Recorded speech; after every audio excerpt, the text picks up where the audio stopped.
28 December Suhrawardy উদ্যানে খিলাফত মজলিসের সম্মেলন। আগে ফ্যাসিস্টের হাতে, এখন স্থানীয় বিএনপির হাতে মানুষ নির্যাতিত হচ্ছে সৈয়দ ফয়জুল করিম। লাকসামে যুবদলের কমিটি গঠনকে কেন্দ্র করে বিএনপির দুই পক্ষের উত্তেজনা।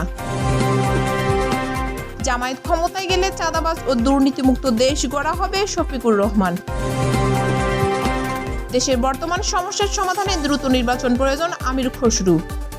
এতক্ষণ শুনছিলেন শিরোনাম, এখন বিস্তারিত। পুরানা পল্টনে দলীয় কার্যালয়ে সমাবেশ উপলক্ষে ব্রিফিং এর আয়োজন করে খিলাফত মজলিস। 28 ডিসেম্বর ঢাকার সোহরাওয়ার্দী উদ্যানে খিলাফত মজলিসের সাধারণ পরিষদের দ্বাদশ অধিবেশন হবে। এই অধিবেশন থেকে জাতির সামনে একটি গুরুত্বপূর্ণ বার্তা দিতে পারে দলটি। সমাবেশের উপলক্ষে মঙ্গলবার এক ব্রিফিং এ খিলাফত মজলিসের মহাসচিব আহমদ আব্দুল কাদের এ কথা বলেন। তিনি আশা প্রকাশ করেন বিএনপি, জামায়াতে ইসলামী, ইসলামী আন্দোলন, হেফাজতে ইসলাম, জাতীয় নাগরিক কমিটি, বৈষম্য বিরোধী ছাত্র আন্দোলন, জমিয়তে উলামায়ে ইসলাম, বাংলাদেশ খিলাফতে মজলিস, এবি পার্টি, জাতীয় নাগরিক ঐক্য, গণ অধিকার পরিষদ, এনডিএম, নিজামে ইসলামী পার্টি সহ প্রতিনিধিত্বশীল দলগুলোর নেতাদের এই সম্মেলনে আমন্ত্রণ জানানো হয়েছে। খিলাফত মজলিসের কেন্দ্রীয় উপদেষ্টা ও সাবেক আমির মাওলানা মোহাম্মদ ইসহাক অধিবেশনে উদ্বোধন করবেন। খিলাফত মজলিসের আমির মাওলানা আব্দুল বাসিত আজাদ এতে সভাপতিত্ব করবেন। ব্রিফিং এ খিলাফত মজলিসের মহাসচিব বলেন, পতিত খুনি হাসিনার সরকারের পতনের পর আজকে মুক্ত পরিবেশে একটি দায়িত্বশীল রাজনৈতিক দল হিসেবে খিলাফত মজলিস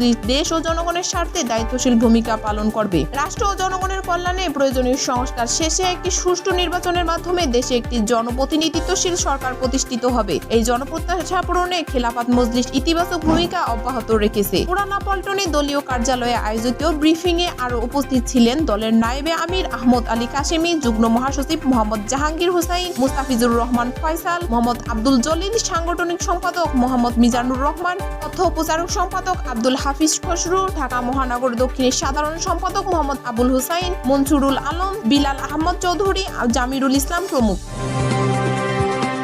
ইসলামী আন্দোলন বাংলাদেশের জ্যেষ্ঠ নায়েবে আমির মুফতি সৈয়দ মোহাম্মদ ফয়জুল করিম বক্তব্য দেন। দেশীয় নতুন উদ্যমে চাঁদাবাজি ও ছিনতাই শুরু হয়েছে বলে অভিযোগ করেন ইসলামী আন্দোলন বাংলাদেশের জ্যেষ্ঠ নায়েবে আমির মুফতি সৈয়দ মোহাম্মদ ফয়জুল করিম। তিনি বলেন, 5 আগস্টের আগে সাধারণ মানুষ আওয়ামী লীগ ফ্যাসিস্টের নিপীড়নে পতিত হয়ে বৈষম্যের শিকার হতো। এখন বিএনপির স্থানীয় কিছু নেতারা লোভ লালসা পূরণে স্থানীয় প্রশাসনের সহায়তায় নির্যাতিত হচ্ছে। রাজধানীর পুরানা পল্টনে ইসলামী আন্দোলন বাংলাদেশের কেন্দ্রীয় কার্যালয়ে আজ মঙ্গলবার বিকেলে একথা বলেন সৈয়দ মোহাম্মদ ফয়জুল করিম। সেখানে তিনি ইসলামী ছাত্র আন্দোলন বাংলাদেশের কেন্দ্রীয় কমিটির শপথ গ্রহণ অনুষ্ঠানের প্রধান অতিথির বক্তব্য দেন। এ প্রসঙ্গে সৈয়দ মোহাম্মদ ফয়জুল করিম গতকাল সোমবার ইসলামী আন্দোলনের বরগুনা জেলায় জ্যেষ্ঠ সভাপতির প্রতিষ্ঠানে গিয়ে স্থানীয় এক বিএনপির নেতার ভাইয়ের কমিশনের দাবির অভিযোগ তুলে ধরেন। তিনি বলেন, এ ঘটনা ফেসবুকে লেখার কারণে বরগুনা জেলা বিএনপির এক নেতা ইসলামী আন্দোলন নেতার বিরুদ্ধে মামলা করার এবং হাসপাতাল বন্ধ করে দেওয়ার হুমকি দেন। এমনকি বিএনপি নেতার পক্ষ থেকে পুলিশের এক কর্মকর্তাও হয়রানির হুমকি দেন।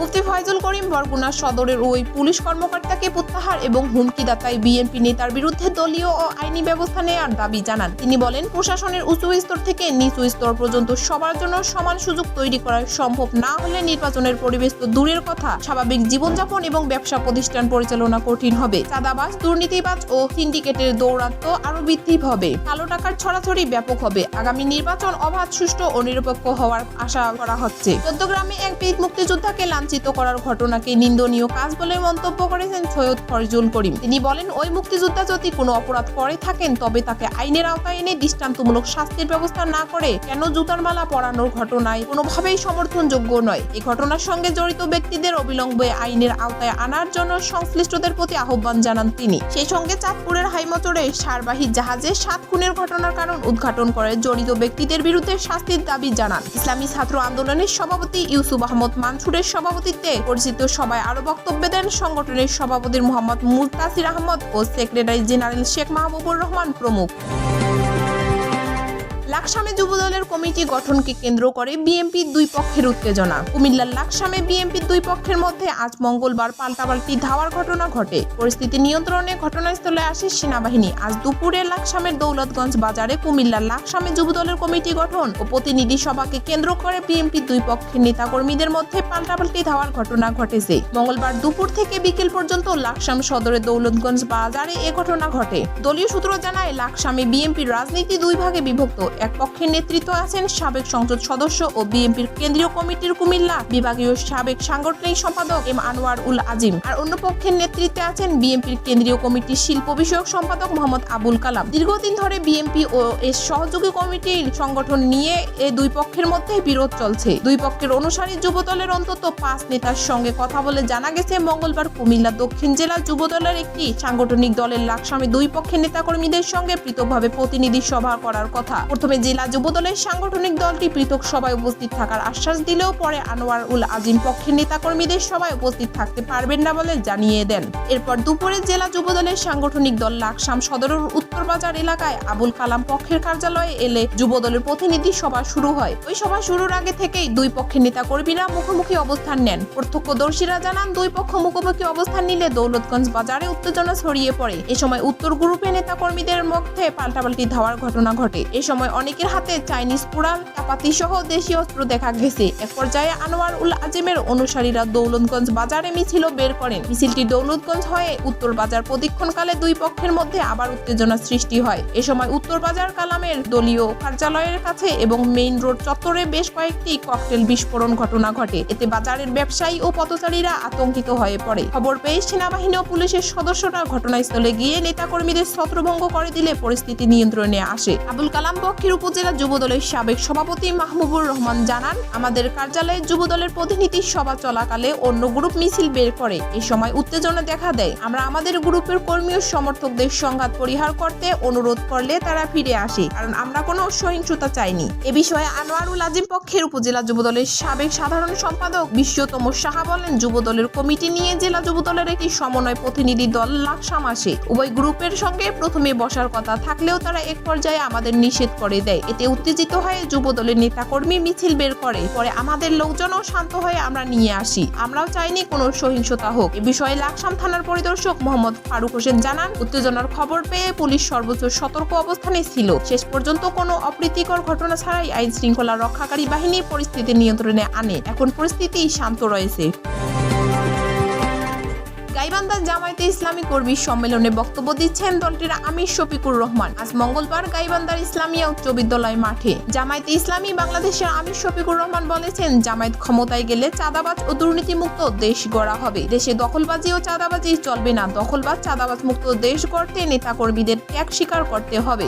আজ মঙ্গলবার দুপুরে গাইবান্ধা ইসলামিয়া উচ্চ বিদ্যালয় মাঠে আয়োজিত জামায়াতের কর্মী সম্মেলনে শফিকুর রহমান একথা বলেন। জামায়াতে ইসলামী গাইবান্ধা জেলা শাখা এই সম্মেলনের আয়োজন করে। সম্মেলনে সভাপতিত্ব করেন জেলা জামায়াতের আমির মোহাম্মদ আব্দুল করিম। সম্মেলনে জাতীয় নির্বাচন প্রসঙ্গে জামায়াতের আমির বলেন, সুষ্ঠু জাতীয় নির্বাচনের জন্য সুন্দর পরিবেশ তৈরি করতে হবে। নির্বাচন সংস্কার কমিটি রয়েছে, তারা কাজ করছে। নির্বাচনের জন্য আমাদের অনেক ধৈর্য ধরেছি, আরো কয়েকটি দিন ধৈর্য ধরতে পারবো। এছাড়া প্রধান উপদেষ্টা বলেছেন, আগামী বছরের শেষের দিকে জাতীয় নির্বাচন হতে পারে। নির্বাচনের কাজ করতে সংস্কার কমিশনের আরো 1 বছর সময় লাগবে। আমরা দেখতে চাই তারা আন্তরিকতার সঙ্গে কাজ করবেন। সংস্কার কাজে জামায়াত সহযোগিতা করবে।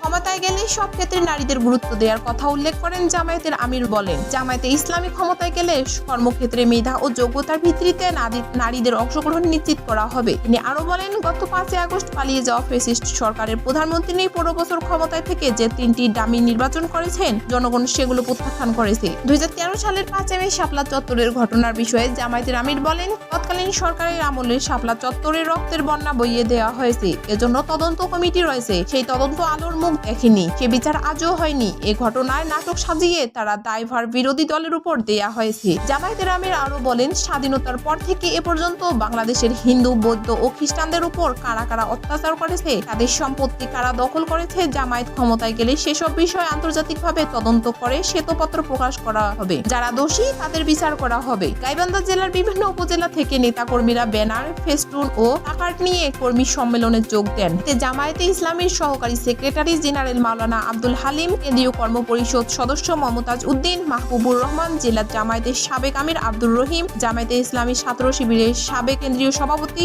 রাজিবুর রহমান প্রমুখ বক্তব্য দেন।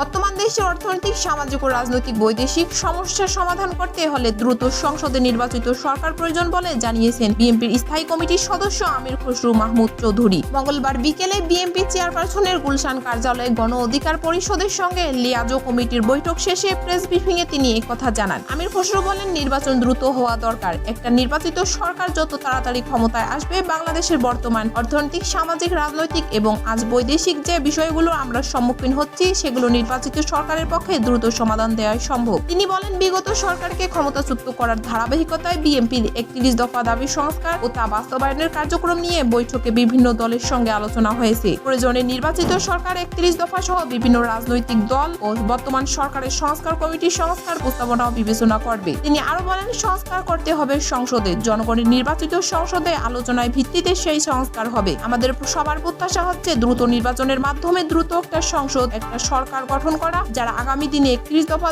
সংস্কার প্রস্তাবন বাস্তবায়ন করবে। আমির খসরু মাহমুদ চৌধুরী বলেন, আমাদের যে 31 দফা দাবি আছে এর বাইরেও অন্যান্য দলের নির্বাচিত, অনির্বাচিত যেসব সংস্কার প্রস্তাব আসবে সেগুলো আমরা সংসদে পেশ করব, সংসদে আলোচনা করব। বর্তমানে অন্তর্বর্তী সরকারের মাধ্যমে যে সংস্কার কমিটিগুলো করা হয়েছে তারা যদি সংস্কারের প্রস্তাব করে যায় আগামী দিনের জন্য, তাদের সংস্কার প্রস্তাবও আমরা সংসদে আলোচনা করব। সংসদ সেই সিদ্ধান্তগুলো নেবে আগামী দিনের জনগণের ম্যান্ডেটের পরিপ্রেক্ষিতে।